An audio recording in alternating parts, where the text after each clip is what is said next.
You are listening to Leaders and Legends, a podcast presented by Veteran Strategies, an Indiana-based public relations enterprise, and federally certified veteran-owned small business. I'm your host, Robert Bain, along with our producer, Chris Spangle. Our podcast is featured on the All Indiana Podcast Network in partnership with Wish TV. You may find Leaders and Legends at allindianapodcastnetwork.com.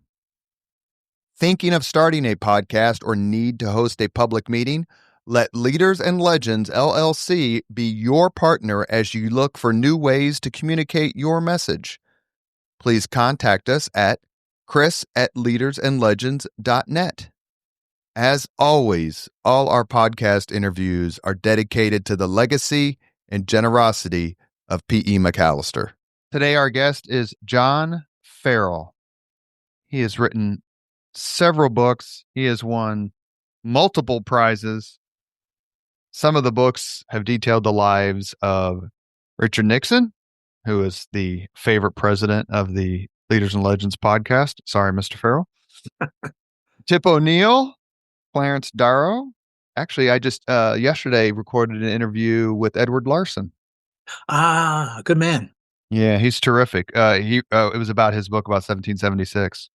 That's superb. He has earned, Mr. Farrell has earned a George Polk Award, the Los Angeles Times Book Prize for Biography, and the Gerald R. Ford Prize.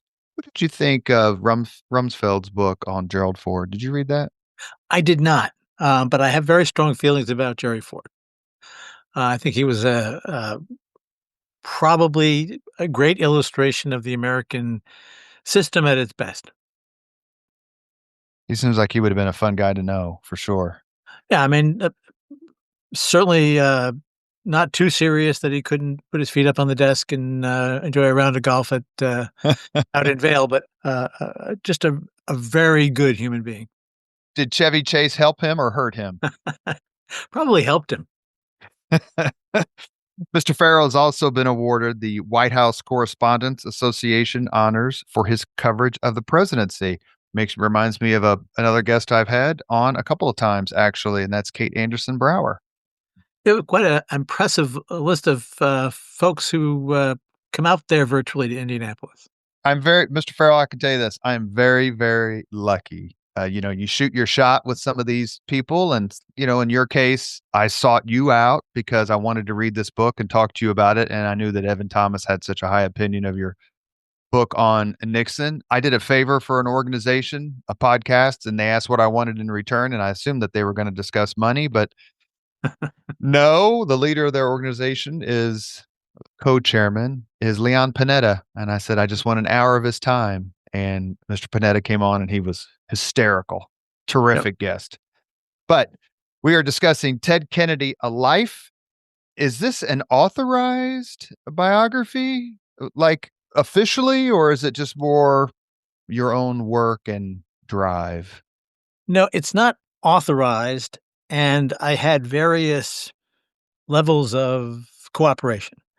One of his sons talked to me. One of his sons did not. His second wife, Vicky, was reluctantly helpful, and there were members at the old Brain Trust and at the JFK Library who started out enthusiastic about the project and then changed their mind when they heard some of the questions I was asking and grew sour on it. So it's definitely not authorized or official, but I think it's reliable because I did have enough of the old Kennedy hands and a terrific weekend of interviewing Mrs. Kennedy that I think I got it right. Now I'm going to, maybe this is the right verb, confess that I've been working in Republican politics for about 25, 30 years. And while I like to think of myself as reasonable as possible in my views and how I look at folks from the other side, listening to you say that differing degrees of cooperation is shocking because reading your book, you portray Ted Kennedy as someone who gives a damn but has flaws. which I believe describes all of us. And describes Richard Nixon. One of the things that drives me nuts when I talk to true fans of these people, who, when I'm doing somebody who's of recent vintage and there are still people around to sort of guard the memory, is that they don't realize that when you have these, especially with Nixon, when you have this Shakespearean life that is so fascinating. I mean, they wrote an opera about him, but Eh, they want to whitewash it and take all the interesting stuff out and make him seem like some sort of angel savant. And I don't think that that is what's going to make him live in American history and memory. It's the fact that he is a classic tragic hero that will keep us coming back to Nixon over and over again, not just as, as good as guy as I just said he was. But Gerald Ford's going to be forgotten. Jimmy Carter's going to be forgotten, but Richard Nixon is never going to be forgotten. When you write about these folks, and this is a question I've been fortunate enough to ask other biographers, politics included, but politics aside for a second, as a chronicler, how do you handle when really, really smart people do really, really stupid things?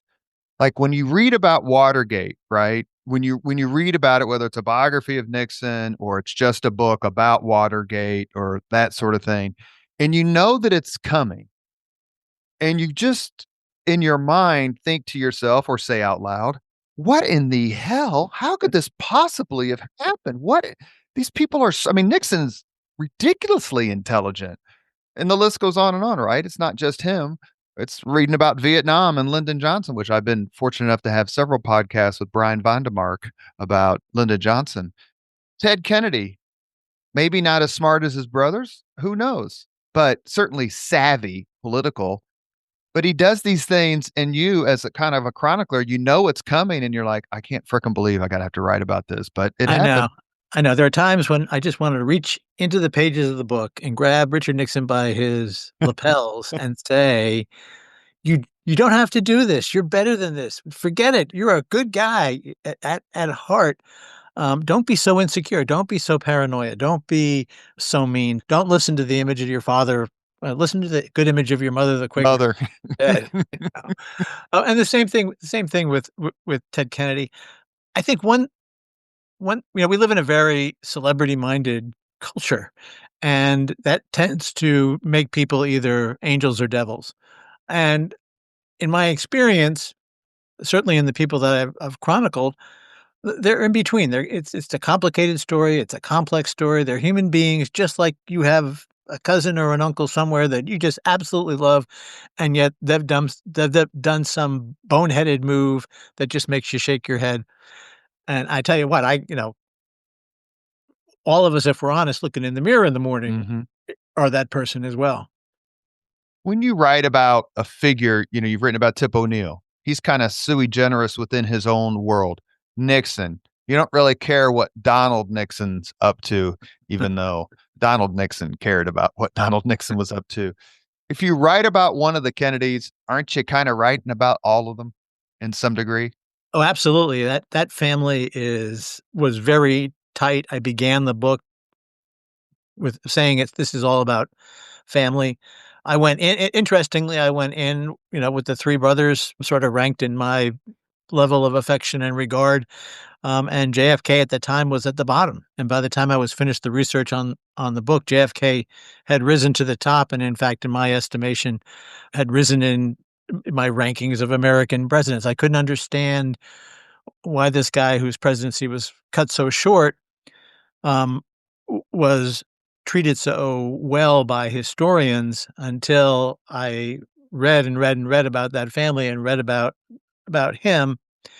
And every book is every biography especially reflects its times. You're writing not just about in some sort of crystal box about that you can move back to the 1970s or 1960s. You're writing from the 2020s, and this is so my estimation for somebody who can inspire a population like Roosevelt or Kennedy or the other half of the population like Nixon really soared because it seems that if there's one thing that's really lacking in American politics at this time, as I'm writing this book, is that we don't have a voice out there urging us to be great, to be as good as we can be. And so to hear JFK, to look at his speeches, realize the shortcomings that he had, to see Teddy with all his flaws, struggling to making a deal with Senator Barack Obama, Senator John McCain, and President George Bush for an immigration deal that, if it had passed, could have spared this country great pain and agony, only to have it fall apart at the last minute. All these are great stories from American history, but you're when you're writing about it, you're looking through the prism of your own experience and your own time. To me, and I was lucky enough to interview Mark Updegrove and Mark Lawrence about John F. Kennedy before we move on to his little brother.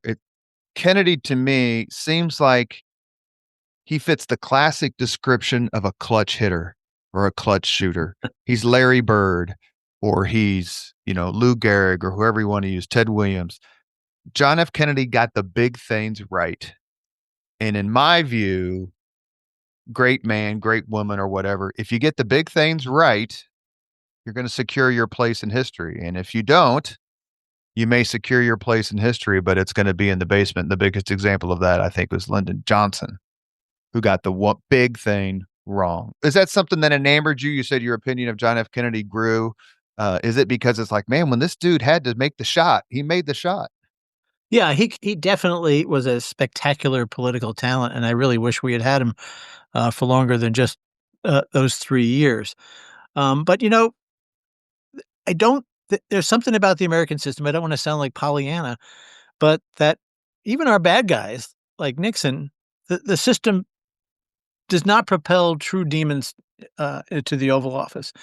And so even somebody like Nixon, the only president to have resigned in disgrace, we can talk about the establishment of the EPA and extension of Social Security, a strategic arms limitation treaty, and the first visit of an American president to Moscow, and of course, for better or worse, the opening of China.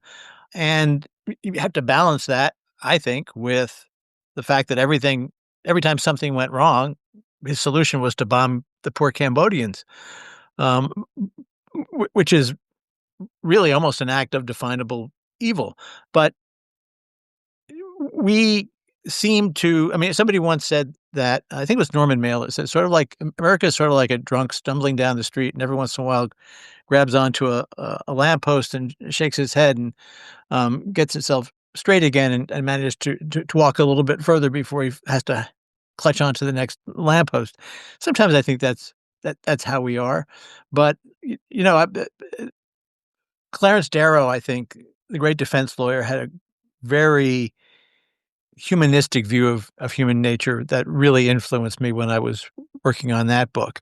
And basically, he said there's the number one virtue is mercy, because this is a world that needs a lot of forgiving. How do you put Ted Kennedy into perspective? You mentioned his other two brothers. Obviously, his eldest brother, Joe Kennedy Jr., died in a plane crash in World War II. I think it was in your book, and I don't know if I remember use the pejorative exactly right. Gore Vidal called the Kennedys or Mrs. Kennedy it wasn't ghoulish, it was another term, and that Rose Kennedy basically just didn't give a damn, wasn't around. Joe was the father was very insistent on several things. Yeah. How did leaving the other three brothers aside, how did Ted Kennedy adapt to that and basically thrive? Because anyone who says that he hasn't thrived is just too partisan. I think he thrived as a reaction um, to his own very deep insecurities. He had these amazing brothers. The first one, Joe, dies in a act of on a mission over Europe that I think he won the distinguished flying the Navy was it Navy Cross or the Correct. Distinguished Service Medal. But the idea was to pack up a plane full of explosives and fly it over and then jump out with a parachute after you've aimed it at the German U-boat pens. And the explosives went off prematurely. And JFK then everybody turns to him and says, "Well, Jack, you're the witty one anyway. So you're next. You're going to be the candidate." And he carries on till 63, and he gets killed, and Robert Kennedy picks up the mantle, picks up the torch, and then he dies again, the third martyr, in 1968. And here's poor Ted, who was like never raised to be that guy. Certainly Jack and Joe were, to a somewhat lesser extent Robert was, but Ted Kennedy was always going to be the little chuckly fat kid in the family that never got the respect. He screwed up repeatedly, got thrown out of Harvard for a year for getting caught cheating on a Spanish exam. And so when the torch finally came to him, he was not ready for it. And he was, I always think that there are three great impulses in Ted. One was family, had to live up to that amazing family and those amazing brothers. The second one was this great Irish sense of humor, party guy, let's have a drink and sing a song or chase a pretty skirt or a pretty girl. And the third was this guy who worked and worked and worked because he felt that he had to measure up to the image, the legacy that had been left by his brother. So it was quite a complex mix of people there. And there were times I covered him as a reporter, and I never saw the dark sides, how the grief or the insecurities, because he was so good at presenting that public image of hail fellow, well met, throwing his arms around Everett Dirksen or Bob Dole and cutting a deal in the Senate, such as we can only dream today. And so it was eye-opening to me how again, complex, complicated. I went into the Nixon book thinking, boy, I don't know, sure I want to spend the next 6 years of my life with this guy because, I hated him when I was a teenager. But immediately you start talking to some of the old Nixon hands and you see this deep empathy they had. I mean, I remember I had an afternoon with Pat Buchanan and he got all teared up talking about the old man. So something said to me that there's something more there that you gotta dig at, you gotta find. What was it that made Richard Nixon such a tortured soul? The word I was looking for a few minutes ago by Gore Vidal is ghastly. Because he called the Kennedys a ghastly family. We mentioned Joe being killed in a plane crash. Kathleen, Ted's sister, killed, I think, in a plane crash. Plane crash right after the war. Rosemary was lobotomized by her father. Botched operation. Yeah. And Of course, lived in, was it Minnesota or Wisconsin? She lived in the nursing home the rest of her life. I believe it was Wisconsin.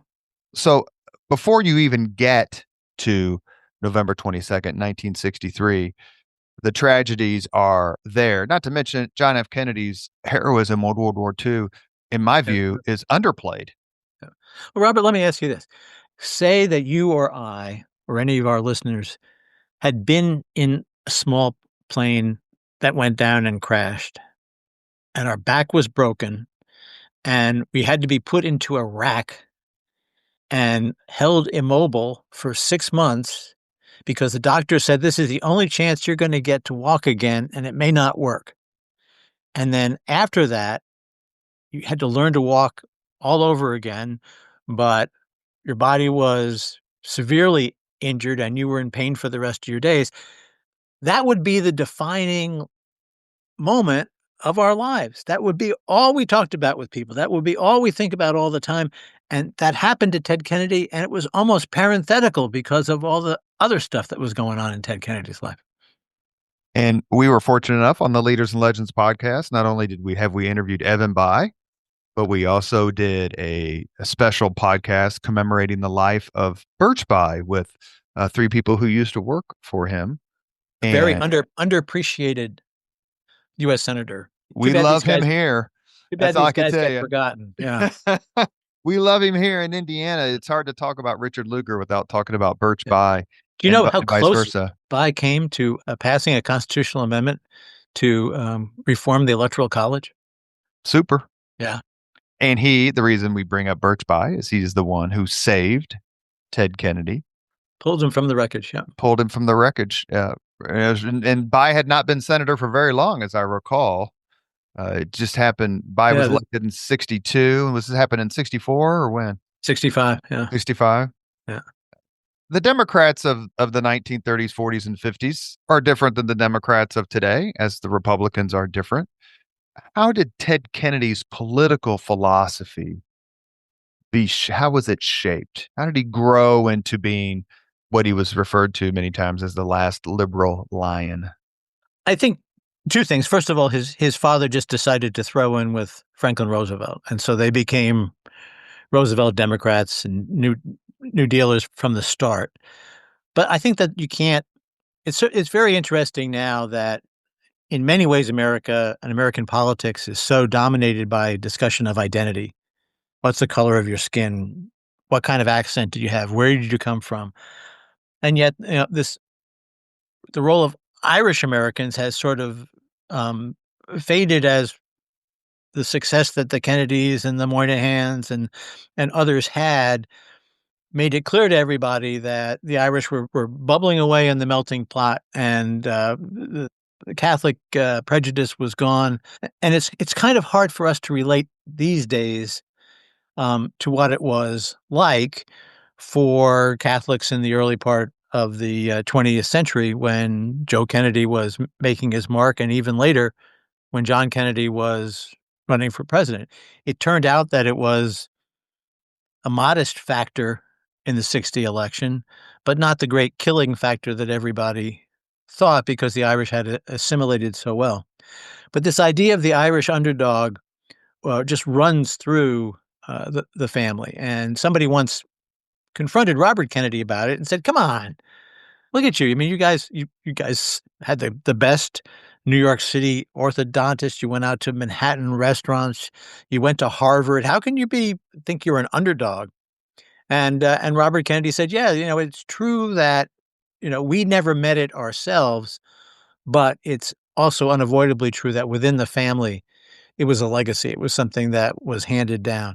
So I think those two things, the birth of the family politically in the New Deal, and also that sort of Irish feistiness and taste for the underdog. One of the guys I interviewed, one of the old Kennedy's hands, said that they were well dressed underdogs with bite. that pretty much that pretty much describes them. Well, when you talk about wealth, now we're into, $500 billion of personal wealth, unfathomable. But 80, 90 years ago, when we're discussing Joe Kennedy Sr., he was one of the richest men in the world and had what, maybe 100 million or whatever it was, probably maybe more than that. But I mean, he was fabulously wealthy. So it makes sense for someone to say, how can the hell can you be underdogs when, you have 10 Yeah. nannies? Yeah. Well, it was interesting, and here that's a very good example, Robert, of what I'm driving at is that, I mean, here's a guy who had a house in the Riviera, and he had a house in Florida in Palm Beach, and he had a big beach house in Cape Cod. He had all those kids running around. They all needed braces. They all for those amazing Kennedy smiles. They all had to go to fancy prep schools and then expensive colleges. He had his own skirt chasing avocation, which cost money, and yet you never got the sense that when he walked away from it in the 1950s and began to focus instead on getting his sons elected president of the United States, that he felt the need for a second yacht. One of my favorite stories about the vulgarity of the current rich was Daniel Snyder, who was just miserable as a owner of a football team, the old Redskins, and he had a gigantic yacht, and it had a movie theater in the yacht. And then he got rid of that one because he wanted to have an IMAX movie theater in a yacht. And so he got a bigger yacht. Uh, you really have to ask yourself if you're not Scrooge McDuck and you don't go to your money bin and play in the money, how much is too much? Why do you need more than 100 million, for example, which is what Joe might have had.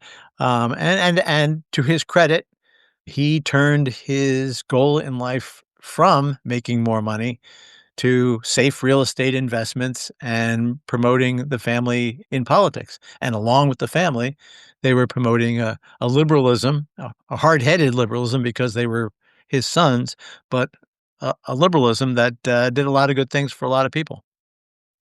You are listening to Leaders and Legends, a podcast presented by Veteran Strategies. Our guest today, acclaimed and award winning author, and may I say, hell of a writer, John Hey, Farrell. say it. He's discussing his love of the Irish here in the United States. I can't figure out why. We're discussing his book, Ted Kennedy, A Life. Mr. Farrell, if you could choose four people to be on the presidential Mount Rushmore Part Two, whom would you choose? Well, you have to go with Roosevelt because Franklin Roosevelt, because equally with Churchill, they saved humanity from a horrible, ugly fate, ugly time. Boy, um, I some of the great presidents um, turn out to be not so great as time passes. I think that I might ask for like Mount Rushmore that's based on more humane standards than just greatness, and for Shakespearean complexity, in which case I would put both Lyndon Johnson and Richard Nixon on it. So there's three. The ultimate scorpions in a bottle. Yeah. Um, and I think maybe Dwight Eisenhower. I think that when I did the Nixon book, my admiration for Eisenhower was opened by the fact that when you watch Nixon become president, so many things that he did, it was clearly that he was modeling on lessons that he learned when he was Eisenhower's vice president. And so I think that's a pretty good. I mean, people will argue, "Oh my God, the only president to disgrace, and you're going to put him up on Rushmore too." But Nixon did a lot of good things. Lyndon Johnson did a lot of good things, and maybe this will be a Rushmore that's a little bit more forgiving than the first. Although, if you look at the first now, we've got three who were slave owners, right? I mean, Two. just two. I mean, Lincoln was Oh, obviously, I'm sorry. I'm Lincoln. Yeah, of course. Yeah, yeah. and Teddy. Just Yeah. two. Yeah.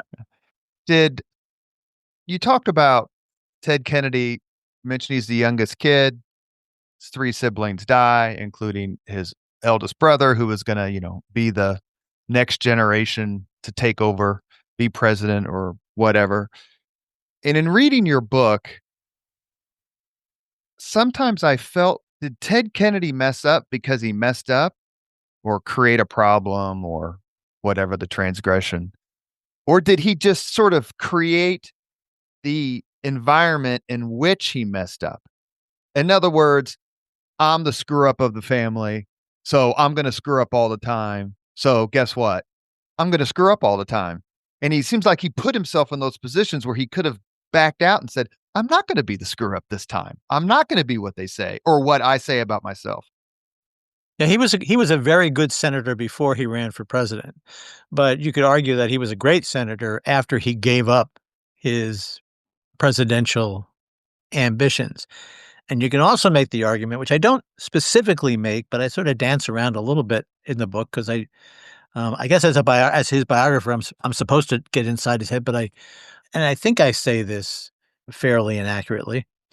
But in the presidential race, every time he got close and better, um, all of a sudden there was a crisis and he got worse. So every time he seemed to get closer to the Oval Office, his performance began to suffer. And this, I think, you can talk about going all the way back to Chappaquiddick when in the summer of 1968, after Robert was killed, there was a movement at that famous 68 convention in Chicago to nominate Ted Kennedy, barely meeting the constitutional qualification for president of the United States.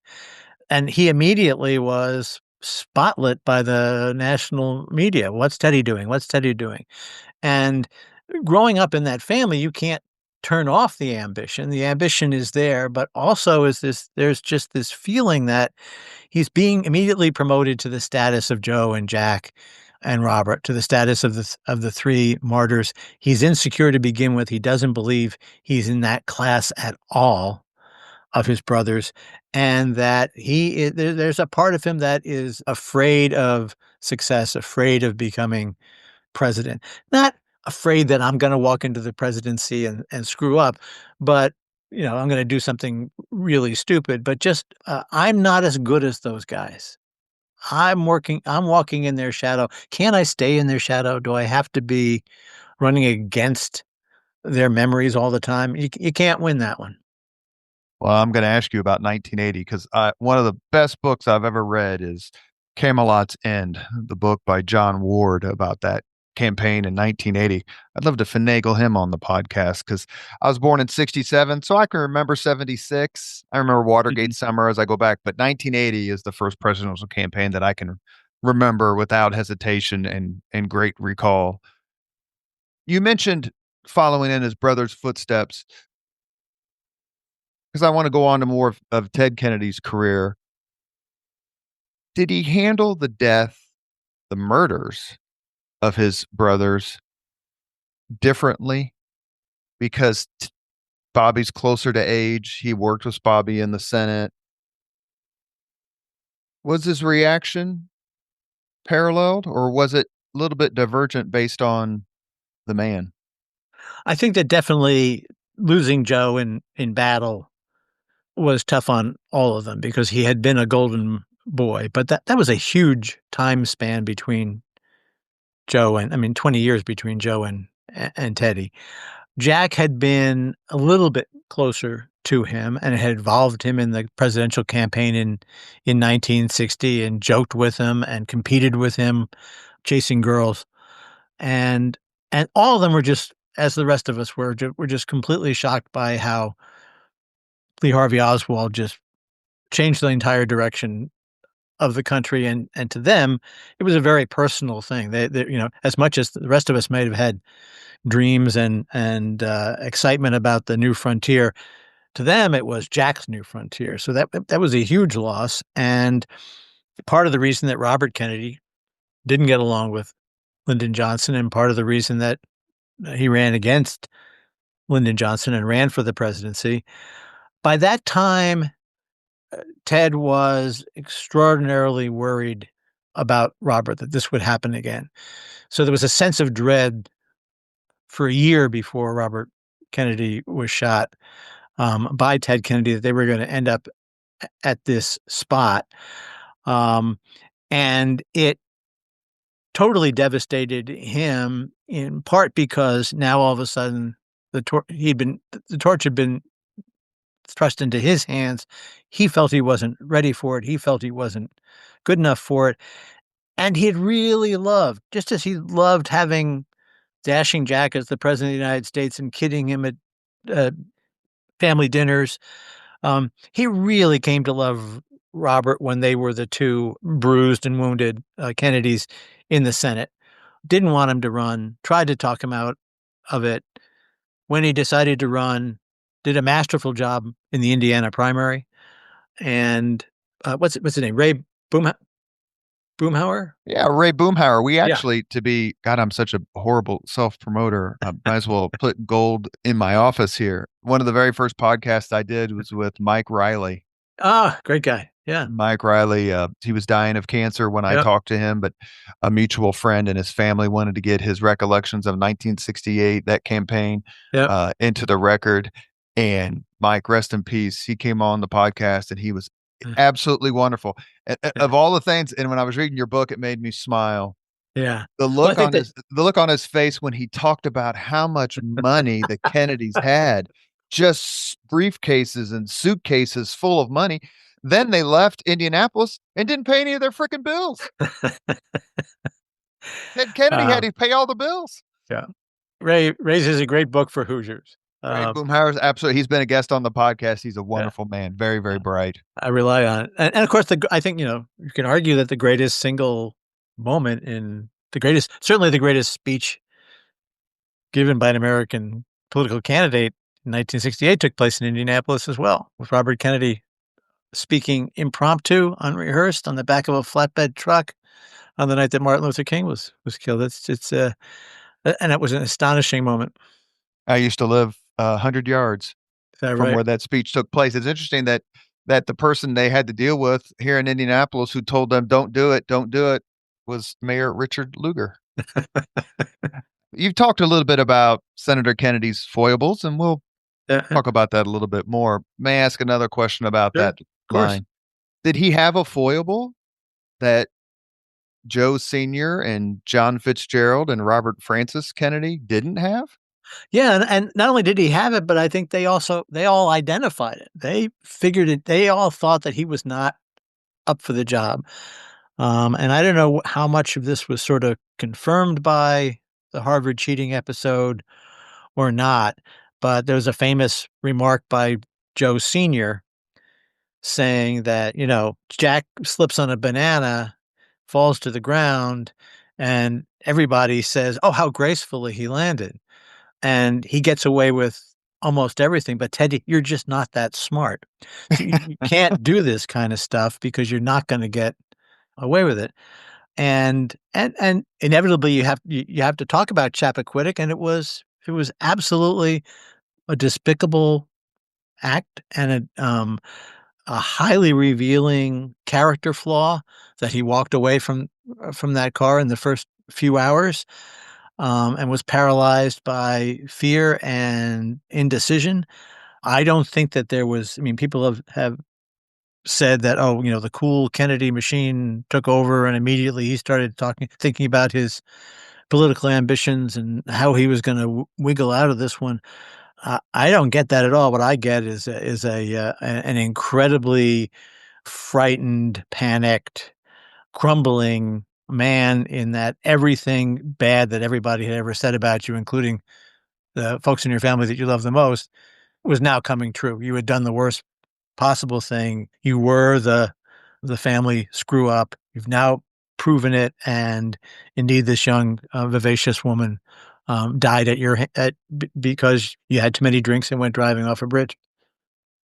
Would Ted Kennedy, in your opinion, in your evaluation, would he have acted differently had Mary Jo Kopechne just been Joe Kopechne?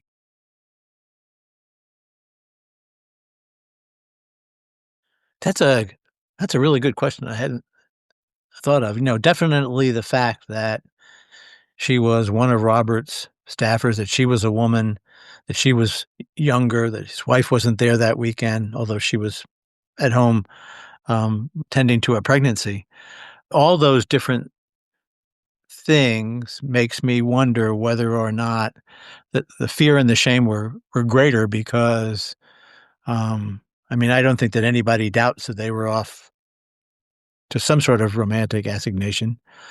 And um, to be caught at that, and to have cost her life, I think just it was devastating. So yeah, I think probably the fear and the I had not thought about that before, but that I think definitely because she was Mary Jo and not Joe. That's a great question. Thank you, sir. Did Kennedy, and this is maybe a bit of a leap, a historical leap, did what happened at Chappaquiddick, not only the act, but his actions immediately afterward, which were abominable, did it lead Ted Kennedy to have any sympathy for Richard Nixon in Watergate? Not in Watergate. I think that it created something of a bond between the two of them because Nixon was very decent personally to Ted Kennedy that summer. Nixon had been under the spotlight, had been through political crises, certainly never cost any uh, body their lives, but had been through the checkers and several other political crises. And he pulled Teddy aside. Kennedy at that point was the Senate whip, and so they would have leadership meetings down at the White House, and pulled him aside and had a conversation with him, and probably said something along the lines of, those bastards in the press are going to grill you over this, because that was their shared enemy in Nixon's eyes, but also said, buck up. And I don't know whether he got it from his football coach or his dad, but Nixon always said, don't be a quitter. You don't lose until you quit. Oh. And that's what he told him. Now, does that mean that Richard Nixon did not tail and try to bug Ted Kennedy, play hardball with Ted Kennedy when Ted Kennedy was thinking about running against him in 1972? Of course he did. And does that mean that when Ted Kennedy was thinking about who should do the investigation of Watergate and whether it should be him, does that mean that Teddy was thinking, "Oh, Dick was so nice to me that day. I'm not going to go hard on him." No, I mean these guys were playing a hardball. They knew. Um, Ted knew that what was at stake with the Supreme Court seats, as we've found out in succeeding years. And no, but it was. I don't know if it exists today because I'm not on the Hill anymore, but there certainly used to be a way where you could stand on the floor and give somebody hell, and then 2 days later be in their office and say, "Look, you need this for the people in Indianapolis, and it helps me in Massachusetts, and it's going to help all these little kids all over the country." So, or in Kansas, Bob Dole, this is going to help the farmers all of America, all the Midwestern states, and it's going to help the kids by giving them nutrition in the inner cities. So let's do food stamps, Sure. and that kind of stuff went on. I don't get the feeling that it goes on to the extent that it did before, if at all. Did the Kopechne family forgive him? And whether they did or didn't, did the American people forgive him for Chappaquiddick? There's a great picture in the book of him campaigning for reelection after Chappaquiddick, and there are all these nuns standing on a sidewalk holding this gigantic banner that says, "We love Teddy." So the people of Massachusetts forgave him immediately and eternally. And they made a reasonable decision that they either believed what he said or was willing to accept it, or were so tied to the Kennedy saga, the Kennedy dream, that they could put this away and keep voting for him. And they did keep voting for him again and again and again. I don't think he ever could have been elected president because in the nuclear age, that kind of a moment of panic and the questions about character were really devastating, as Jimmy Carter showed in 19 in the 1980 campaign. And I,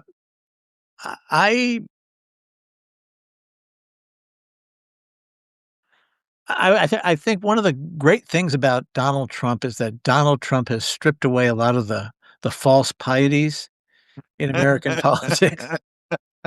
He shows the sausage being made and like, look, Yeah, this is yeah, the best sausage ever. You've never had sausage like this. yeah.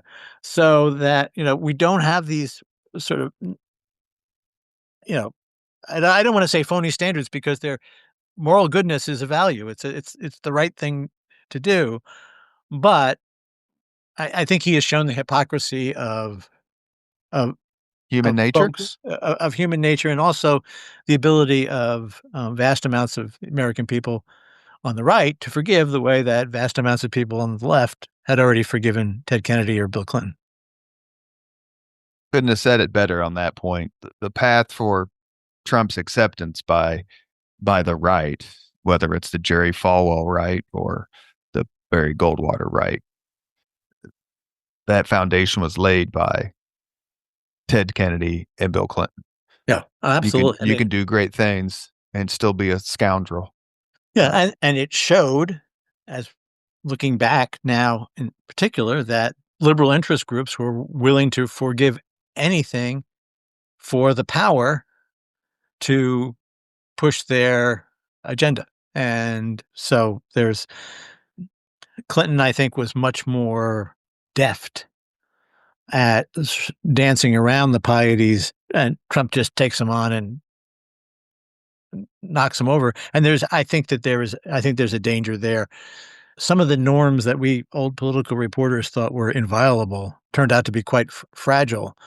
And at some point in our near future, we're going to need somebody like Birch Bayh to put together a string of constitutional amendments that turn some of the norms back into more sustainable law. You are listening to Leaders and Legends. Our guest today, award-winning author John A. Farrell. We are discussing his book, Ted Kennedy, A Life. I'm going to make a statement and it's completely and totally wrong, so just be ready. The 70s to me seemed like kind of a lost decade for Ted Kennedy. Is that even close to being in the middle of the board? Yeah, I think it started. I think it started a little bit earlier. His friends, like Senator John Tunney, one of his best friends, had a memorable phrase, which was that he said there was a wildness in him after Robert died in '68, and he was burning the candle at both ends, driving too fast, drinking too much. Chappaquiddick happens. Now he's stunned, and yet he still has this Senate seat, and he's still got a third of the country maybe looking up to him and willing to forgive anything, and just still believing in Camelot. And he's the last Camelot prince. But I think that it took him, I'm not going to say all the 70s, but it took him a while to get out of it. He did some really good work um, in the post-Watergate political reforms. And we talk about norms being dismantled. Those were laws, and they've been dismantled. But he did a lot of good work on lobbyist reform, on campaign finance reform, on reducing the influence of bad guys and powerful guys in politics, even before he ran in 1980. His Senate career really blossomed, though, um, afterwards. Interestingly enough, he played defense against the conservative revolution, the Reagan Revolution, and the subsequent Republican presidencies better than almost he played offense when you had those big Democratic majorities under Lyndon Johnson and Nixon in the 60s. May we talk about the 1980 primary contest for a minute Sure. between Yeah. sitting President Jimmy Carter and it's hard to call him an upstart, but the challenger underdog, Ted Kennedy. It's Oh, hard well, to, remember, there was a third candidate, California Governor Jerry Brown. oh, that's right. He, Governor Moonbeam, even though, Melania and Jackie are pretty hot, but Linda Ronstadt as First Lady of the United States, that'd be tough Yeah. to beat. Yeah. I digress. It's hard. It's 40, 45 years, almost 46 years from that contest. I love, like I said, the book that I mentioned before, Camelot's End. I really was looking forward to your treatment of it, even though and I didn't skip ahead as much as I wanted to. It's hard to fathom what a clash of titans that was. Nobody in 1975 would have bet, I think, that Jimmy Carter would be president before Ted Kennedy. And that if Ted Kennedy took on Jimmy Carter, that Jimmy Carter not only would win, but, quote, whip his ass, close quote. What is your take on why that happened? Why Ted Kennedy decided to run for president? The genesis of the disastrous Roger Mudd interview. And quite frankly, how did Carter beat Kennedy? So there's an old joke about, he wanted to run for president in the worst way, and so he did. And it is definitely a great window into his psyche. The months from I guess Carter, the nadir of the Carter presidency came with the midsummer speech about American limits and gas prices, and he went up to Camp David and met with a series of very staged meetings with labor leaders and business leaders and cultural leaders, and then gave this what came to be known as the Malaise speech.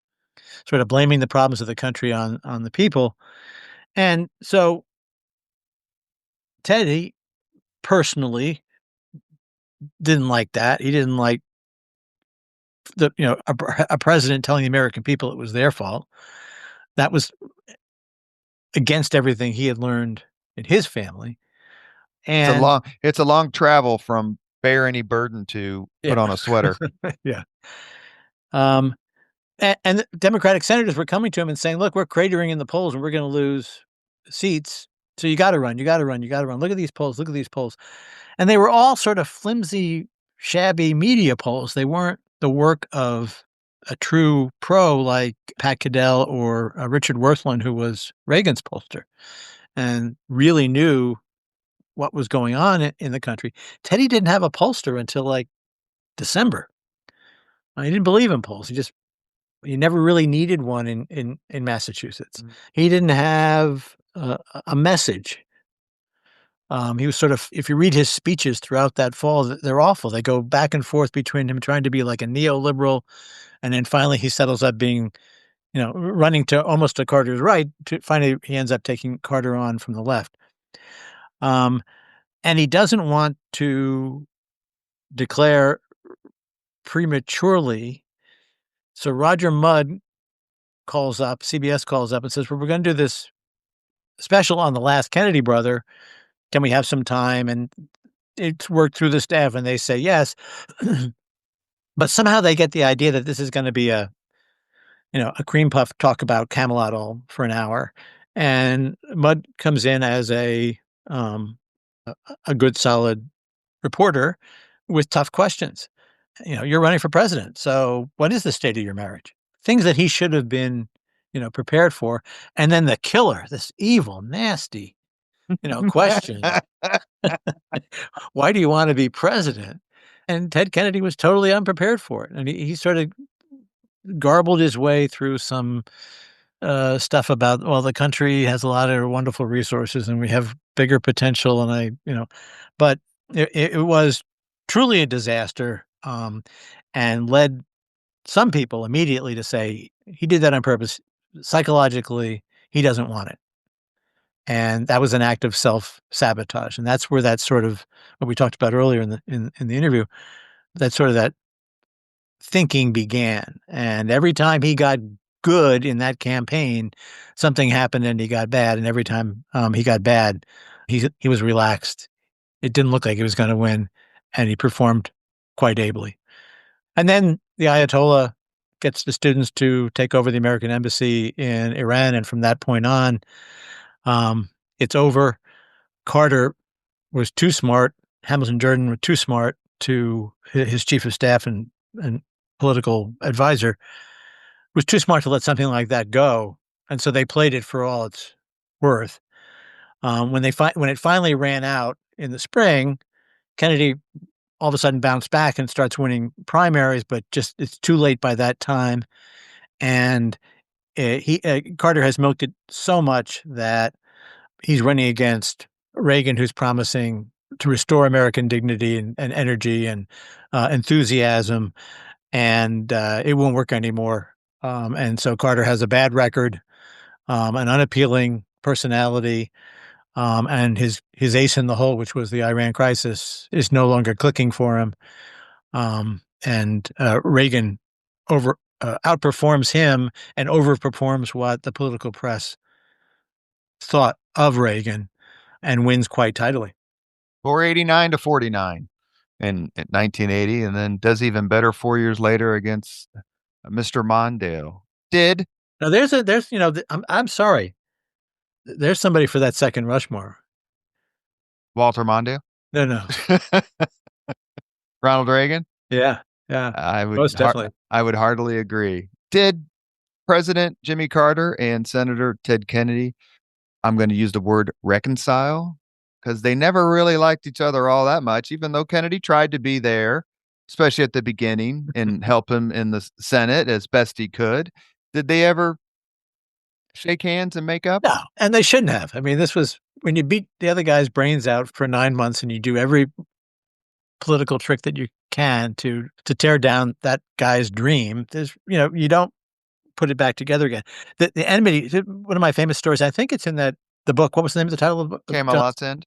Cumberland, yeah. Mhm. And I think John has it correct in that isn't the beginning the scene where Carter has won the nomination and Teddy comes up onto the stage and they're supposed to do the famous fighters raised clenched fist together.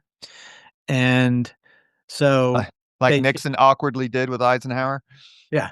So they shake hands. They shake hands several times, but they don't do the fighters thing. And Mary McGrory for the Washington Post says in her column, like the next day, and the television reporters that night all go, that this is a sign of what we know is there, which is this hatred between the two camps. So this is a manifestation of it. And in years later, and I think this is in the book, I've certainly put it in my book. Carter is asked, that same question that you just asked me, and he says, "Well, he came up on stage and he had been drinking and he didn't shake my hand."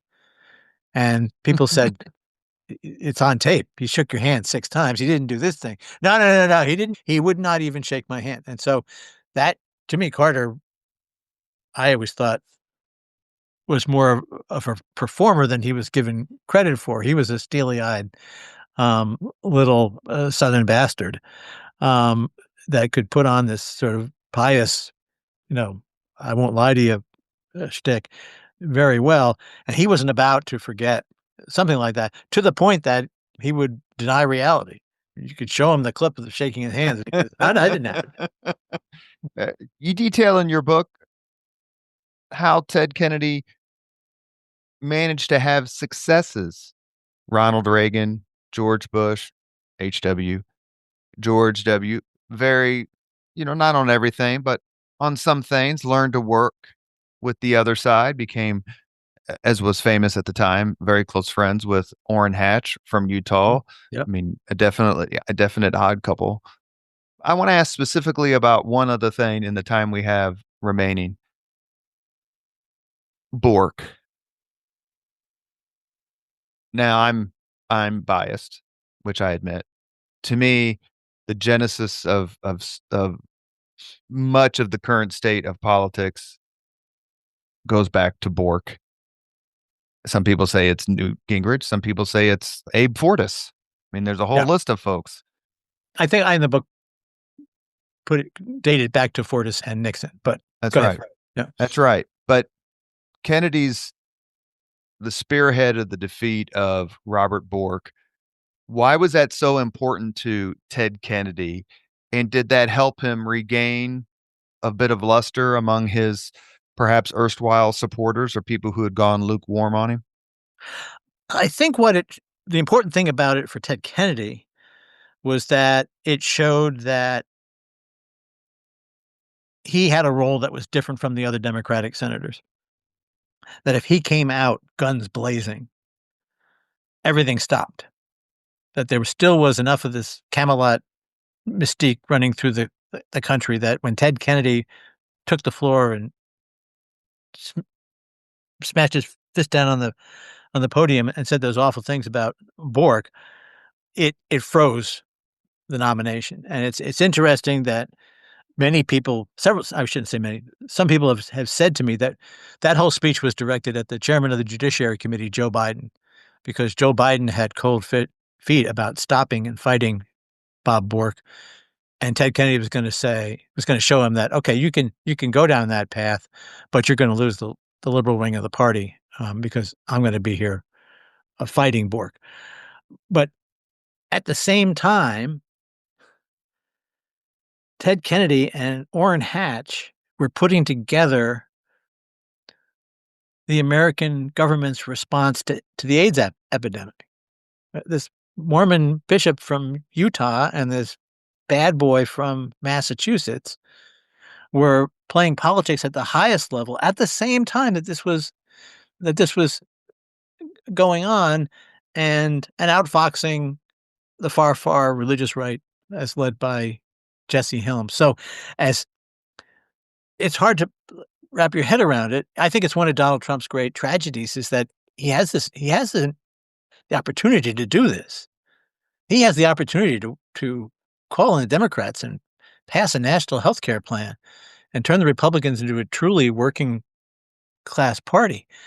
Um, but I think he's so bitter that he can't find the way to walk across the aisle anymore because they beat him up so bad in the first term and in the second campaign. But yeah, the Bork speech was a an amazing moment. Nobody really understood the dynamics of it until September. So that happened in the middle of the summer. It was like a marker that was being put down by the left, by Teddy. He spent August working hard, rallying all the liberal interest groups. And, the Reagan administration was on its way out. It was dealing with Iran Contra, I believe. It had other things on its mind and thought that, Bork would be a walkthrough. The guys who were in charge of prepping him would go up to Bork, and Bork would say, "No, no, no, I got this, I got this." And so he didn't do the rehearsals, and he came across as very cold and unfeeling in the hearings.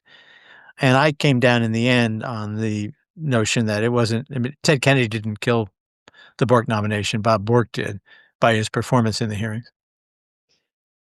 Explain to the Leaders and Legends podcast audience, if you want to, why did Ted Kennedy endorse Barack Obama over Hillary Clinton in 2008? I find it delicious, of course, but that's for a whole different reason. That the condescension of the Clintons towards Barack Obama. A few years ago, this Yep. guy would have been getting us coffee, and I think Yep. that's a direct quote. What about Barack Obama? What about Ted Kennedy drew them to each other? I think that one, Kennedy thought that he was a great believer in tides and moments, and he thought that the Clintons had their moment and that they had forfeited it with Bill's behavior. And to bring them back again and think that they were going to lead a new liberal revolution that got healthcare passed when they couldn't do it before struck him as it gave him the instinct to look around for somebody else. And Obama had been very skillful going to him, meeting with him in private, asking for his advice. And in the crunch time, one of the great deals of American politics was made, in which I don't know, I think maybe only four people in the world know exactly how explicit the promise was. But the deal was for the endorsement, I promise you that we'll do healthcare. And Obama rides into the office, if you remember, on the great economic crash, and everybody's saying you can't do more than that. Or, you just got to work on the economy, work on Wall Street reform. We don't have time to do healthcare. And to his credit, Obama was willing to listen to Ted Kennedy, who was very smiling and gently as he was dying, saying, "Remember the promise." And perhaps the most underrated American politician of the era, Nancy Pelosi, who just was not going to let that moment pass without some kind of healthcare bill go. And so, it's called Obamacare. It probably should be called Obama Pelosi care, with Ted Kennedy getting an assist. But I think that there was an implicit, if not an explicit, deal that okay, you endorse me, you do what that endorsement will mean a lot to my underdog campaign against Hillary. It'll reassure the liberal groups. It'll show everybody that I'm a player, even though I don't have much of a record in the Senate. And the presidential campaigns change these guys, believe it or not. They go out and they stand online and shake hands, and person after person tells them, my mom has cancer. We can't afford the insurance for the treatments. We got to do something about healthcare. And it's the only human moment of their day. It's the only time human connection of their day. So it really impresses them. So I think Obama was very much impressed. It was not the smart political thing to do. It has had an incredibly perils of Pauline life. We still don't. Brutal midterm losses in 10 Yeah, and yeah, 14. yeah. Oh, How did but, the but how did how did the Clintons react to I mean, the whole Kennedy family basically, but let's stick with yeah. Oh, Ted that was the other Kennedy. thing. It was the other thing was that the kids were Caroline in particular, but also the nieces and nephews were saying, "Uncle Ted, look at this guy. Look at this guy. He can touch a new generation." Um, they did. The Clintons obviously didn't like it. I think the story that was in the book is that there was one phone call in which Bill took the news calmly, and they hung up the phone, and Ted looked around the room and said, "Well, that wasn't too bad." And then the phone rang again, and this time it was, "How can you have done that? We did this for you. We did that for you. You owed us big time. When you were in trouble in '94, we were there." Yeah. It was a tough decision. Turned out to be a brilliant move. And again, these guys are human. When Obama went back to the White House after they had toasted the passage of the Affordable Care Act, in his memoir, he says, "I thought of two people. I thought of my mom, who had died of breast cancer, and I thought of Ted Kennedy, who had died of brain cancer the year before." So these things, people do get moved even when they're in that artificial life. We've reached the point on the Leaders and Legends podcast where we ask the same 5 questions of all of our guests. Oh, I Mr. didn't do my Farrell, homework. I did not do my homework. all your answers are correct. I can just tell you ahead of time. What was your first job? I was a locker room attendant at a country club. Bushwood? No. What was your first concert? Simon and Garfunkel in the Fordham University gym. My elder sisters took me. If you could suggest any book for someone to read, which book would you recommend? All the King's Men. If you could witness any event in history, be there in person as it happens, which event would you choose? Oh, that's an easy one. I don't know what moment, but I would want to be around for one of the great moments in the life of Jesus Christ. There's a Sermon on the Mount's a popular answer. Sermon on the Mount, or the crucifixion, or the Last Supper. I mean, I would want to know, as a biographer, boy, I would want to know about that guy. Beautiful. Last question. If you could have dinner with anyone living today, 2 hours off the record just to chat, whom would you choose? What's the name of the actress that was in the Hunger Games? Jennifer Lawrence? Yeah, I think Jennifer Lawrence. She's so funny on television. Yeah, she's funny. You have been listening to Leaders and Legends, a podcast presented by Veteran Strategies, an Indiana-based public relations enterprise.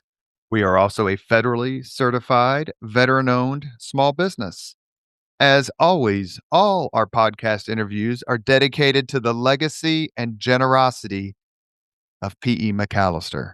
Our guest today, John Farrell. We discussed his book, Ted Kennedy, A Life. And for a lifelong Republican like me who was rooting for Nixon to beat McGovern 50 years ago plus, I have to admit I haven't read that many biographies of people on the other side of the aisle, but I sure am very glad that I wrote this. It's funny, it's witty, it's insightful, and it's honest. And that's really all you can ask for. Mr. Farrell, thank you very much for coming on the podcast. Thanks, Robert. Had a great time. Thank you very much for listening to Leaders and Legends, brought to you by Veteran Strategies Incorporated. If you want to contact us about this program or our menu of public relations services, please send us an email at robert@veteranstrategies.com. That's robert@veteranstrategies.com.